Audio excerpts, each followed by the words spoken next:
জুলাই কোনো ব্যক্তিকে নায়ক বানায় নাই, জুলাই শুধু খলনায়ককে চিহ্নিত করে দিয়েছে। সাডেনলি নাহিদকে বাদ দিয়ে তারেক রহমানকে এক দফার ঘোষক বানানোর চেষ্টা, এইটা হচ্ছে কালচারাল ফ্যাসিবাদ।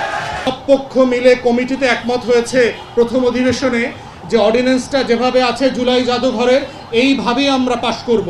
জামাত, এনসিপি সব পার্টি একমত হয়েছে। 40 মিনিট আগে, আধা ঘন্টা আগে, without giving any notice to the opposition, 4টা অ্যামেন্ডমেন্ট কেন আনলেন জুলাই জাদুঘর নিয়ে? সংস্কৃতি মন্ত্রণালয়ে কাদেরকে বসিয়েছেন?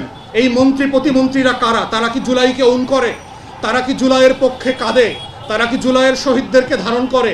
যদি করত তাহলে কেন আপনি ফেলানির যে স্কাল্পচার ছিল, আমাদের যে শাপলার গণহত্যার স্কাল্পচার ছিল, আমাদের যে শত শত আন্দোলন লড়াই ভারত বিরোধী সীমান্ত হত্যার বিরুদ্ধে, সেগুলো কেন আপনি জাদুঘর থেকে নাই করে দিলেন? শিক্ষিত গণ্ডমূর্খ যারা পলিটিক্যাল হিস্ট্রি জানেন না, কালচার বোঝেন না, জাতির মুক্তির লড়াই জানেন না, জাতীয়তাবাদী রাজনীতিটা কি, এই ভূখণ্ডের মাটির চৈতন্য জানেন না, এই ভূখণ্ডে কাকে নায়ক কাকে খলনায়ক বানানো হচ্ছে, কে বানাচ্ছে, কি কারণে বানাচ্ছে, সেই জিনিসটা যখন বোঝা হয় না, এই না বোঝার মধ্য দিয়ে আপনারা দেখেন সাডেনলি নাহিদকে বাদ দিয়ে তারেক রহমানকে এক দফার ঘোষক বানানোর চেষ্টা, এইটা হচ্ছে কালচারাল ফ্যাসিবাদ।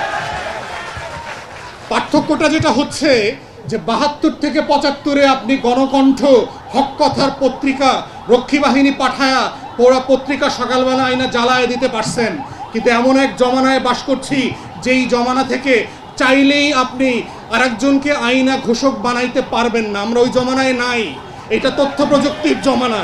সোনার বাংলায় 72 ফিরে আসবে না, আমরা আগের জমানায় ফিরে যাচ্ছি না। অতএব যেটা সত্য অতটুকু সত্য আকারে রাখেন, তা না হলে দুষ্টামি করে লাভ হবে না।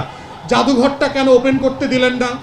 সব পক্ষ মিলে কমিটিতে একমত হয়েছে প্রথম অধিবেশনে যে অর্ডিন্যান্সটা যেভাবে আছে জুলাই জাদুঘরের এইভাবেই আমরা পাশ করব। জামাত, এনসিপি সব পার্টি একমত হয়েছে। 40 মিনিট আগে, আধা ঘন্টা আগে, without giving any notice to the opposition, 4টা অ্যামেন্ডমেন্ট কেন আনলেন জুলাই জাদুঘর নিয়ে? তাহলে এই যে দেখেন সংস্কৃতি মন্ত্রণালয়ে কাদেরকে বসিয়েছেন? এই মন্ত্রী প্রতিমন্ত্রীরা কারা? তারা কি জুলাইকে ওন করে? তারা কি জুলাইয়ের পক্ষে কাঁদে? তারা কি জুলাইয়ের শহীদদেরকে ধারণ করে? যদি করত তাহলে কেন আপনি ফেলানির যে স্কাল্পচার ছিল, আমাদের যে শাপলার গণহত্যার স্কাল্পচার ছিল, আমাদের যে শত শত আন্দোলন লড়াই ভারত বিরোধী সীমান্ত হত্যার বিরুদ্ধে, সেগুলো কেন আপনি জাদুঘর থেকে নাই করে দিলেন? এই নাই করে দেওয়ার দুঃসাহসটা আসে থেকে 2 বছর পেরোয় নাই, এখনই আওয়ামী কালচারাল ফ্যাসিস্টদেরকে দিয়ে আমাদের মন্ত্রী মিনিস্টাররা এক টেবিলে বসে খাচ্ছে, ডিনার করতেছে, পুরস্কার দিচ্ছে, শিল্পকলা একাডেমিতে ওদেরকে দিয়ে কবিতা আবৃত্তি করাচ্ছে। এত সাহস থেকে আসে? একটা জিনিস মাথায় রাখতে হবে, জুলাই নিয়ে খেলনার বাস্তবতায় আমরা নাই। জুলাই নিয়ে যেভাবে কাউকে ব্যবসা করতে দেওয়া হবে না, জুলাইকে নিয়ে খেলাও কাউকে খেলতে দেওয়া হবে না। জুলাই হচ্ছে আমার 100 বছরের লড়াইয়ের এক্সটেনশন। অতএব এই লড়াইটা হচ্ছে লড়াইয়ের জায়গা থেকে আমরা লড়বো ইনশাআল্লাহ। এবং জুলাইয়ের সবচেয়ে স্টেক হোল্ডার হচ্ছে বাংলাদেশের কোটি কোটি মানুষ, কোনো দল না, কোনো ব্যক্তি না। জুলাই কোনো ব্যক্তিকে নায়ক বানায় নাই, জুলাই শুধু খলনায়ককে চিহ্নিত করে দিয়েছে।